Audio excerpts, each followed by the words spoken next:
ವೀಕ್ಷಕರೇ, ಮುಖ್ಯಮಂತ್ರಿಯಿಂದ ಶಾಸಕರವರೆಗೆ, ಶಿಕ್ಷಣ ಇಲಾಖೆ ಆಯುಕ್ತರಿಂದ ಬಿಇಒವರೆಗೆ ಎಲ್ಲರೂ ಹೇಳೋ ಮಾತು ಸರ್ಕಾರಿ ಶಾಲೆ ಉಳಿಸಿ ಅಂತ. ಆದರೆ ಅದೇ ಸರ್ಕಾರ ಶಾಲೆಗಳನ್ನು ಉಳಿಸೋ ಬದಲು ಅದೇ ಅಧಿಕಾರಿಗಳು ನಿರ್ನಾಮ ಮಾಡುವತ್ತ ಸಾಗುತ್ತಿದ್ದಾರೆ ಅನ್ನೋದು ಪೋಷಕರ ಆರೋಪ. ಹಾಗಾದರೆ ಇದರಲ್ಲಿ ಯಾವುದು ಸತ್ಯ ಅಂತೀರಾ? ತೀರ್ಮಾನ ನಿಮಗೆ ಬಿಟ್ಟಿದ್ದು. ಇಲ್ಲಿ ಕಾಣ್ತಾ ಇದೆಯಲ್ಲ, ಮರದ ಕೆಳಗೆ ಮಕ್ಕಳು ಕೂತಿರೋದು. ಇವರೇನು ಶಾಲೆಯಲ್ಲಿ ಕೊಠಡಿ ಇಲ್ಲದೆ ಮರದ ಕೆಳಗೆ ಕುಳಿತು ಪಾಠ ಪ್ರವಚನ ಕೇಳ್ತಿಲ್ಲ.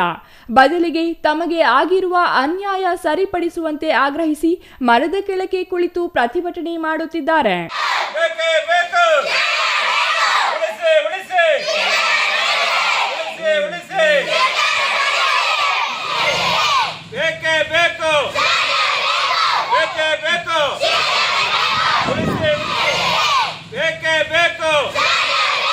ಬೇಕೇ ಬೇಕು, ನ್ಯಾಯ ಬೇಕು ಅಂತ ಘೋಷಣೆ ಕೂಗ್ತಿರೋ ಈ ಮಕ್ಕಳಿಗೆ ಆಗಿರೋ ಅನ್ಯಾಯವಾದರೂ ಏನು ಅಂತೀರಾ? ಇವರ ಭವಿಷ್ಯವನ್ನೇ ಬುಡುಮೇಲು ಮಾಡೋ ವಿಚಾರವೇ ನಡೆದಿದೆ. ಹೀಗೆ ಮರದ ಕೆಳಗೆ ಕುಳಿತು ಘೋಷಣೆ ಕೂಗ್ತಿರೋ ಮಕ್ಕಳು ಚಿಕ್ಕಬಳ್ಳಾಪುರ ತಾಲೂಕಿನ ತಿಪ್ಪೇನಹಳ್ಳಿ ಸರ್ಕಾರಿ ಶಾಲೆ ಮಕ್ಕಳು. ಈ ಶಾಲೆಯಲ್ಲಿ 1ರಿಂದ 7ನೇ ತರಗತಿವರೆಗೆ ಒಟ್ಟು 56 ಮಕ್ಕಳು ವ್ಯಾಸಂಗ ಮಾಡುತ್ತಿದ್ದಾರಂತೆ. ಸರ್ಕಾರಿ ನಿಯಮದ ಪ್ರಕಾರ 61 ಮಕ್ಕಳಿದ್ದರೆ ಮಾತ್ರ 4 ಶಿಕ್ಷಕರು ಆ ಶಾಲೆಯಲ್ಲಿ ಕರ್ತವ್ಯ ನಿರ್ವಹಿಸಬೇಕಂತೆ. ಆದರೆ ಇಲ್ಲಿ ಸರ್ಕಾರಿ ನಿಯಮಕ್ಕೆ 5 ಮಕ್ಕಳ ಸಂಖ್ಯೆ ಕಡಿಮೆ ಇರುವ ಕಾರಣ ಇಲ್ಲಿನ 2 ಶಿಕ್ಷಕರನ್ನು ವರ್ಗಾವಣೆ ಮಾಡಿ ಶಿಕ್ಷಣ ಇಲಾಖೆ ಆದೇಶ ನೀಡಿದೆ. 6 ವರ್ಷ ಆಯಿತು. ಆಗ ಇಂಗ್ಲೀಷ್ ಸಬ್ಜೆಕ್ಟ್ಗೆ ಟೀಚರ್ ಕೊಟ್ಟು ನೀವೆಲ್ಲ ಇದುವರೆಗೂ ಸರ್ಕಾರ ಮಾಡ್ಕೊಂಬಂದೈತೆ, ನಿಮ್ಮ ನಿಯಮಾನುಸಾರವಾಗಿ ಮಾಡಿದ್ದೀರಾ, ಇನ್ನು ಮುಂದಕ್ಕೂ ಮಾಡ್ತೀರಾ ಕೂಡ. ಆವಾಗ ಸ್ಟ್ರೆಂತ್ ಇತ್ತು, ಆ ಇಂಗ್ಲಿಷ್ ಟೀಚರ್ ಕೊಡುವಾಗ ಸ್ಟ್ರೆಂತ್ ಇತ್ತು ನಿಮ್ಮ ಸ್ಕೂಲಲ್ಲಿ. ಆಗ ಟೀಚರ್ ಬಂದ್ಬಿಟ್ಟು 100 ಜನ ಇದ್ರೆ 50 ಜನ ಇದ್ರೆ ಸರ್, ಒಂದು ನಿಮಿಷ ಹೇಳ್ತೀನಿ ನೋಡಿ ಸರ್. 60 ಜನ 61 ಇದ್ರೆ 1ರಿಂದ 5ನೇ ತರಗತಿಯಲ್ಲಿ 60 ಮೇಲೆ ಒಂದು ಮಗು ಇದ್ರೂ ಒಂದು ಇಂಗ್ಲೀಷ್ ಟೀಚರ್ ಬರ್ತಾರೆ. ಕನ್ನಡ ಕೊಡ್ತಾರೆ, ಗಣಿತ ಕೊಡ್ತಾರೆ, ಇಂಗ್ಲೀಷ್ ಕೊಡ್ತಾರೆ. 3ನೇ ಪೋಸ್ಟ್ ಇಂಗ್ಲೀಷ್. ಆಯಿತಾ? ಈಗೇನಾಗಿದೆ, 1ರಿಂದ 4, 5, 44 ಮಕ್ಕಳಿದ್ದಾರೆ. 1ರಿಂದ 44, 61 ಮಕ್ಕಳು. ಒಂದು ಮಗು ಜಾಸ್ತಿ ಇದ್ರು ಒಂದು ಇಂಗ್ಲೀಷ್ ಪೋಸ್ಟ್ ಈ ಅಶೋಕ್ ಇಲ್ಲೇ ಇದೆ, ಉಳ್ಕೊತಾ ಇದ್ದಾರೆ. ಆಯಿತಾ? 6ರಿಂದ 7 ಇಲ್ಲೇ ಎಷ್ಟಿದೆ? 34 ಮಕ್ಕಳಿದ್ದಾರೆ. 34 ಮಕ್ಕಳು. ಅದರಲ್ಲೇ ನಿಮ್ಗೆ ಏನಾದರೂ ಮಕ್ಕಳ ಸಂಖ್ಯೆ ಜಾಸ್ತಿ ಇದ್ದರೆ 3rd ಪೋಸ್ಟ್ ಇಂಗ್ಲೀಷ್ ಇದೆ. 70 ಮಕ್ಕಳು ಇರಬೇಕು. 6ರಿಂದ 7ರಲ್ಲಿ 70 ಮಕ್ಕಳು, 34 ಇದ್ದಾರೆ. 70 ಮಕ್ಕಳಿದ್ರೆ ಒಂದು ಪೋಸ್ಟ್ ಇಂಗ್ಲೀಷ್ ಬರ್ತಾ ಇತ್ತು. ಅಲ್ಲೂ ಮಕ್ಕಳ ಸಂಖ್ಯೆ ಕಡಿಮೆ. ಇಲ್ಲೂ 44, ಇನ್ನೊಂದು 17 ಮಕ್ಕಳು ಇದ್ದಿದ್ರೆ ನಿಮ್ಗೆ ಇನ್ನೊಂದು ಪೋಸ್ಟ್ ಬರ್ತಾಯಿತ್ತು. ಈ ಟೀಚರು ಅಶೋಕು ಇಲ್ಲೇ. ಅಶೋಕ್ ನನ್ನ ಜೊತೆ ಚೆನ್ನಾಗಿದ್ದಾನೆ, ನಮ್ಮ ಗುಡ್ಬಂಡೆ ತಾಲೂಕಲ್ಲಿ CRP, ಒಳ್ಳೆ ವರ್ಕರು. ಆಯಿತಾ? ಈಗಾಗಲೇ ಅರ್ಧ ಶೈಕ್ಷಣಿಕ ವರ್ಷ ಮುಗಿದಿದ್ದು, ಉಳಿದ ಅರ್ಧ ಶೈಕ್ಷಣಿಕ ವರ್ಷಕ್ಕೆ ಅಗತ್ಯವಾಗಿ ಬೇಕಿರೋ ಇಂಗ್ಲಿಷ್ ಶಿಕ್ಷಕರನ್ನೇ ವರ್ಗಾವಣೆ ಮಾಡಿದ್ದಾರಂತೆ. ಹೇಳಿ ಕೇಳಿ ಸರ್ಕಾರಿ ಶಾಲೆಗಳಿಗೆ ಬರೋ ಮಕ್ಕಳು ಬಡವರು, ದಲಿತರು ಮತ್ತು ಕೂಲಿ ಕಾರ್ಮಿಕರ ಮಕ್ಕಳು. ಇಂತಹ ಬಡ ಮಕ್ಕಳಿಗೆ ಮುಂದಿನ ದಿನಗಳಲ್ಲಿ ಖಾಸಗಿ ಶಾಲೆಗಳಲ್ಲಿ ವ್ಯಾಸಂಗ ಮಾಡಿದ ವಿದ್ಯಾರ್ಥಿಗಳೊಂದಿಗೆ ಪೈಪೋಟಿ ನಡೆಸಬೇಕಾದರೆ ಇಂಗ್ಲಿಷ್ ಅತಿ ಮುಖ್ಯ. ಆದರೆ ಈ ಸರ್ಕಾರಿ ನಿಯಮ ಕಡಿಮೆ ಸಂಖ್ಯೆ ಮಕ್ಕಳಿರುವ ಶಾಲೆಗೆ ಇಂಗ್ಲಿಷ್ ಶಿಕ್ಷಕರನ್ನು ಕಸಿದುಕೊಳ್ಳುವಂತೆ ಹೇಳ್ತಿದೆಯಂತೆ. ಹಾಗಾಗಿ ಈ ತಿಪ್ಪೇನಹಳ್ಳಿ ಸರ್ಕಾರಿ ಶಾಲೆಯ ಇಂಗ್ಲಿಷ್ ಶಿಕ್ಷಕರನ್ನು ವರ್ಗಾವಣೆ ಮಾಡಲಾಗಿದ್ದು, ಮಕ್ಕಳ ಭವಿಷ್ಯದ ಆತಂಕ ಕಾಡಿದ ಪರಿಣಾಮ ಮಕ್ಕಳೊಂದಿಗೆ ಪೋಷಕರು ಪ್ರತಿಭಟನೆಗೆ ಇಳಿದಿದ್ದಾರೆ. ಈ ಸಂಬಂಧ ಸಮಾಜ ಸೇವಕ ಮುಷ್ಟೂರು ಶ್ರೀಧರ್ ಮಾತನಾಡಿ, ಸರ್ಕಾರ ಮತ್ತು ಶಿಕ್ಷಣ ಇಲಾಖೆಯ ಬೇಜವಾಬ್ದಾರಿ ತೀರ್ಮಾನಗಳಿಂದಲೇ ಸರ್ಕಾರಿ ಶಾಲೆಗಳು ಮುಚ್ಚುತ್ತಿವೆ. ಸರ್ಕಾರಿ ಶಾಲೆಗಳಿಗೆ ಬರೋದು ಬಡವರು, ದಲಿತರು, ಹಿಂದುಳಿದವರ ಮಕ್ಕಳು. ಇಂತಹ ಶಾಲೆಗಳಲ್ಲಿ ಶಿಕ್ಷಕರಿಲ್ಲವಾದರೆ ಅವರು ಕಲಿಯುವುದಾದರೂ ಹೇಗೆ? ಕೂಲಿ ಕಾರ್ಮಿಕರ ಮಕ್ಕಳು ಸರ್ಕಾರಿ ಶಾಲೆಗಳಿಗೆ ಸೇರುತ್ತಿದ್ದಾರೆ. ಇಂತಹ ಸರ್ಕಾರಿ ಶಾಲೆಯಲ್ಲಿ ಓದಿ ಉನ್ನತ ಸ್ಥಾನಕ್ಕೆ ಏರಿದವರಿದ್ದಾರೆ. 1ರಿಂದ 4ರವರೆಗೆ ಒಂದೇ ಕೊಠಡಿ, 4ರಿಂದ 7ರವರೆಗೆ ತಲಾ ಒಂದು ಕೊಠಡಿಯಲ್ಲಿ ಪಾಠ ಕಲಿಯುವ ಅವ್ಯವಸ್ಥೆ ಇಲ್ಲಿದೆ. ಕಳಪೆ ಗುಣಮಟ್ಟದ ಶಿಕ್ಷಣದಿಂದ ಮಕ್ಕಳ ಭವಿಷ್ಯ ಹಾಳಾಗಲಿದೆ. ಮಕ್ಕಳಿಗೆ ಶಿಕ್ಷಕರನ್ನು ನೇಮಿಸಬೇಕು, ಅದರಿಂದ ಮಕ್ಕಳು ಉತ್ತಮ ಭವಿಷ್ಯ ರೂಪಿಸಿಕೊಳ್ತಾರೆ. ಆದರೆ ಶಿಕ್ಷಣ ಇಲಾಖೆ ಅದು ಮಾಡುತ್ತಿಲ್ಲ. ಅದೇ ವರ್ತನೆ ಮುಂದುವರಿದರೆ ಮಕ್ಕಳೊಂದಿಗೆ ಬಿಇಒ ಕಚೇರಿ ಮುಂದೆ ಪ್ರತಿಭಟನೆ ನಡೆಸಲಾಗುತ್ತದೆ ಎಂದು ಎಚ್ಚರಿಕೆ ನೀಡಿದರು. ಸರ್, ಇವತ್ತು ರಾಜ್ಯಾದ್ಯಂತ ಸರ್ಕಾರಿ ಶಾಲೆಗಳು ಯಾಕೆ ಮುಚ್ಚೋಗ್ತಾ ಇದಾವೆ ಅಂದ್ರೆ, ಇಂಥ ಒಂದು ಬೇಜವಾಬ್ದಾರಿ ತೀರ್ಮಾನಗಳು ತಗೊಂಡೋದ್ರಿಂದ ಮುಚ್ಚೋಗ್ತಾ ಇದ್ದಾವೆ. ಈ ಸರ್ಕಾರಿ ಶಾಲೆಗೆ ಬರೋದು ಬಡ ಮಕ್ಕಳು, ದಲಿತರ ಮಕ್ಕಳು, SC ST ಮಕ್ಕಳು, ಹಿಂದುಳಿದ ವರ್ಗದವ್ರ ಮಕ್ಕಳು, ಕೂಲಿನಾಲಿ ಮಾಡ್ಕೊಂಡು ಮಕ್ಕಳು ಈ ಸರ್ಕಾರಿ ಶಾಲೆಗಳಿಗೆ ಸೇರಿಸ್ತಾ ಇದಾರೆ. ಇಂಥ ಸರ್ಕಾರಿ ಶಾಲೆಗಳಾಗ ಓದಿ ಒಳ್ಳೊಳ್ಳೆ ವಿದ್ಯಾವಂತರಾಗಿ ಒಳ್ಳೊಳ್ಳೆ ಆಫೀಸರ್ಗಳಾಗಿದ್ದಾರೆ. ಹಿಂದೆಲ್ಲ ಇತಿಹಾಸ ಇದೆ. ಇಂಥ ಸರ್ಕಾರಿ ಶಾಲೆಗಳಾಗ ಟೀಚರ್ಸ್ ಇಲ್ಲ ಅಂದ್ರೆ ಅವ್ರು ಏನ್ ಕಲಿತಾರೆ? ಉತ್ತಮವಾದ ಶಿಕ್ಷಣ ಸಿಗ್ತಾ ಇಲ್ಲ. 1ರಿಂದ 4ವರೆಗೂ ಒಂದು ರೂಮಲ್ಲಿ ಕೂಡ ಹಾಕ್ಬಿಟ್ಟು 1ನೇ ಕ್ಲಾಸ್ ಪಾಠ ಮಾಡಿರೋದನ್ನ 4ನೇ ಕ್ಲಾಸ್ ವರೆಗೂ ಮಾಡ್ತಾ ಇದಾರೆ. ಅದೇ ರೀತಿ 4ರಿಂದ 7ರವರೆಗೂ ಅದೇ ಒಂದೇ ಪಾಠನೇ ಹೇಳ್ಕೊಡ್ತಾ ಇದಾರೆ. ಇದೆಲ್ಲ ಒಂದ್ ಕಡೆ ಅವರು ಒಂದು ಶಿಕ್ಷಣದ ಮೇಲೆ ಭಾರಿ ದೊಡ್ಡ ಹೊಡೆತ ಬೀಳ್ತಾ ಇದೆ. ಅವರು ಬೆಳೆದು ಬಾಳಿ ಮುಂದೆ ಜೀವನ ಕಟ್ಟಿ ನಡೆಸಬೇಕಾಗಿರ್ತಕ್ಕಂಥ ವಿದ್ಯಾರ್ಥಿನಿಯರಿಗೆ ಇವರು ಈ ಒಂದು ಕಳಪೆ ಗುಣಮಟ್ಟದ ಒಂದು ವಿದ್ಯಾಭ್ಯಾಸ ಕಲ್ಸೋದ್ರಿಂದ ಅವ್ರ ಲೈಫ್ ಸ್ಪಾಯ್ಲ್ ಆಗುತ್ತೆ.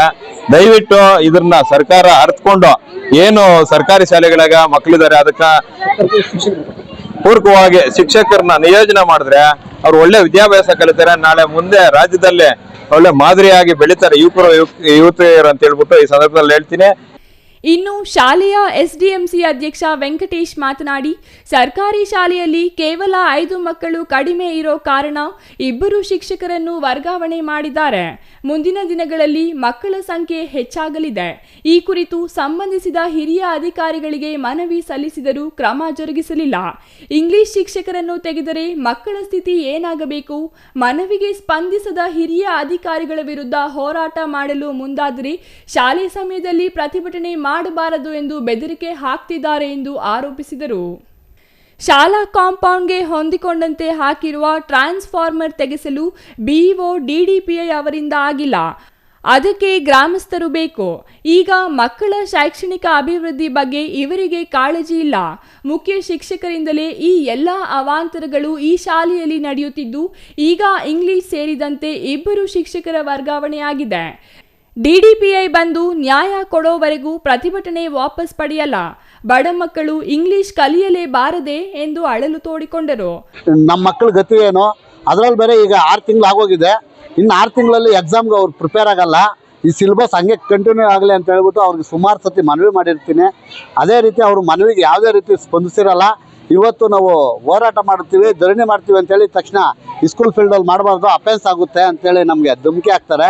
ಅದಕ್ಕೆ ನಾವು ನಮ್ಮೂರಲ್ಲಿ ಬಂದು ಹಳ್ಳಿ ಕಟ್ಟೆ ಮುಂದೆ ಮಕ್ಕಳನ್ನ ಕೂರಿಸ್ಕೊಂಡು ಹೋರಾಟ ಮಾಡ್ತಾ ಇದ್ದೀವಿ. ದಯವಿಟ್ಟು ನೀವು ನಿಮ್ಮ ಸಹಕಾರದಿಂದ ನಮಗೆ ನ್ಯಾಯ ಕೊಡ್ಬೇಕಂತೇಳಿ ಮನವಿ ಮಾಡ್ತೀವಿ. ಅದೇ ರೀತಿ ಒಂದು ಕಾಂಪೌಂಡ್ಗೆ ಟ್ರಾನ್ಸ್ಫಾರಮ್ ಅಡ್ಡ ಹಾಕಿರ್ತಾರೆ. ಟ್ರಾನ್ಸ್ಫಾರಮ್ ತೆಗೆಸ್ರಿ ಮೇಡಮ್ ಅವರೇ ಅಂದರೆ BO ಮೇಡಮ್ ನಮಗೆ ಬರಲ್ಲ ಅಂತಾರೆ, DDP ನಮಗೆ ಬರಲ್ಲ ಅಂತಾರೆ. ಅವೆಲ್ಲ ಮಾಡೋದಕ್ಕೆ ಊರಿನ ಪ್ರಮುಖ ಜನರು ಬೇಕು. ಇವ್ರಿಗೆ ನಾವು ಹೇಳಿದ್ದು ಶಿಕ್ಷಕರು ನಿಯೋಜನೆ ಮಾಡೋಕ್ಕೆ ಮಾತ್ರ ಆರ್ಡ್ರ್ ಕೇಳ್ತಾರೆ ಸರ್. ಅದೇ ರೀತಿ ಇಲ್ಲಿ ನಮ್ಮ ಓವರ್ ಟ್ಯಾಂಕ್ಗೆ ತುಂಬ ಅನಾನುಕೂಲ ಆಗಿದೆ. ಊರಿನ ಗ್ರಾಮಸ್ಥರೆಲ್ಲ ಎಲ್ಲ ಒಂದು ಕಡೆ ಮಾಡಿ ಅಂತೇಳಿ ಮನವಿ ಮಾಡಿದಾಗ ಇದೇ HM ಇಲ್ಲಿ ನೇರವಾಗಿ ಹೇಳ್ತಾರೆ ನನಗೆ ಆರ್ಡ್ರ್ ಇದೆ ಅಂತ. ಇವತ್ತು ಹೇಳ್ತಾರೆ ಅವ್ರನ್ನ ಉಳಿಸ್ಕೊಳ್ಳೋಕೆ ಆಗಲ್ಲ, ಅವ್ರು ಹೋಗೋದೇ ಸರಿ ಅಂತ ಹೇಳ್ತಾರೆ ನಮ್ಮ HM. ಇದಕ್ಕೆಲ್ಲ ಮೂಲ ಕಾರಣ HM ಅವರೇ. ಪ್ರತಿಭಟನೆ ವಿಚಾರ ತಿಳಿದು ಸ್ಥಳಕ್ಕಾಗಮಿಸಿದ ಚಿಕ್ಕಬಳ್ಳಾಪುರ ಬಿಇಒ ಸುಕನ್ಯಾ, ಇಂಗ್ಲಿಷ್ ಶಿಕ್ಷಕರನ್ನು ಇಲ್ಲಿಯೇ ಉಳಿಸಲು ಬೇಡಿಕೆ ಇಟ್ಟಿದ್ದಾರೆ. ಮಕ್ಕಳು ಹೊರಗೆ ಕೂತಿದ್ದಾರೆ ಅಂತ ಇಲ್ಲಿಗೆ ಭೇಟಿ ನೀಡಲಾಯಿತು. 60ರ ಮೇಲೆ ಮಕ್ಕಳಿದ್ದಾರೆ, ಮಾತ್ರ ಇಲ್ಲಿ 4 ಶಿಕ್ಷಕರನ್ನು ನೇಮಿಸಲಾಗುವುದು. ಆದರೆ ಇಲ್ಲಿ 5 ಮಕ್ಕಳ ಕೊರತೆ ಇದೆ. ಹಾಗಾಗಿ ಇಲ್ಲಿನ ಶಿಕ್ಷಕರನ್ನು ವರ್ಗಾವಣೆ ಮಾಡಲಾಗಿದೆ.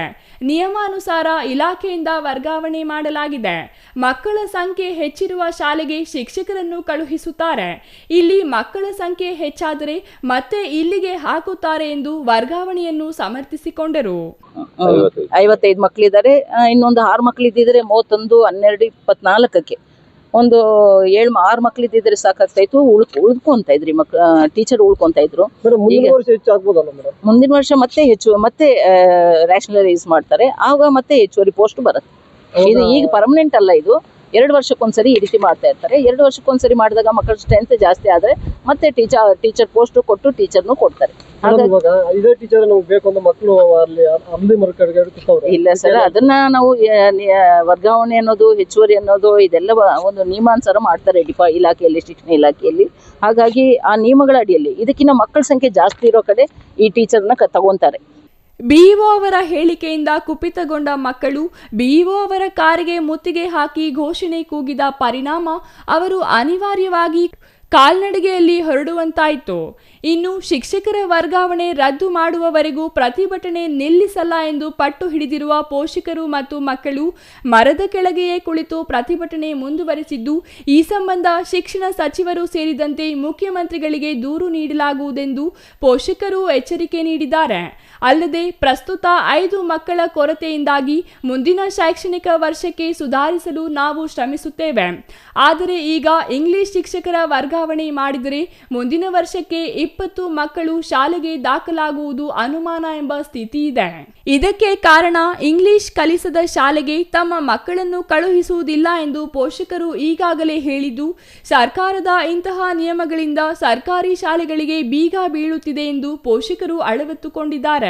ಒಟ್ಟಿನಲ್ಲಿ ಸರ್ಕಾರಿ ಶಾಲೆಗಳ ಅಭಿವೃದ್ಧಿಯ ಬಗ್ಗೆ ಪುಂಖಾನುಪುಂಖವಾಗಿ ಮಾತನಾಡುವ ಜನಪ್ರತಿನಿಧಿಗಳು ಮತ್ತು ಅಧಿಕಾರಿಗಳು ಇದೇ ಸರ್ಕಾರಿ ಶಾಲೆಗಳಲ್ಲಿ ಗುಣಮಟ್ಟದ ಶಿಕ್ಷಣ ನೀಡಲು ಮಾತ್ರ ಅಗತ್ಯ ಕ್ರಮಗಳನ್ನು ಕೈಗೊಳ್ಳುವಲ್ಲಿ ವಿಫಲರಾಗಿದ್ದು, ಸರ್ಕಾರ ಕೂಡಲೇ ಶಿಕ್ಷಕರ ವರ್ಗಾವಣೆ ರದ್ದು ಮಾಡದಿದ್ದರೆ ಮಕ್ಕಳು ಪ್ರತಿಭಟನೆ ಮುಂದುವರಿಸುವ ಎಚ್ಚರಿಕೆ ನೀಡಲಾಗಿದ್ದು, ಮುಂದೆ ಏನಾಗಲಿದೆ ಎಂಬುದನ್ನು ಕಾದು ನೋಡಬೇಕಿದೆ. News bureau, CTV news, Chikkaballapur.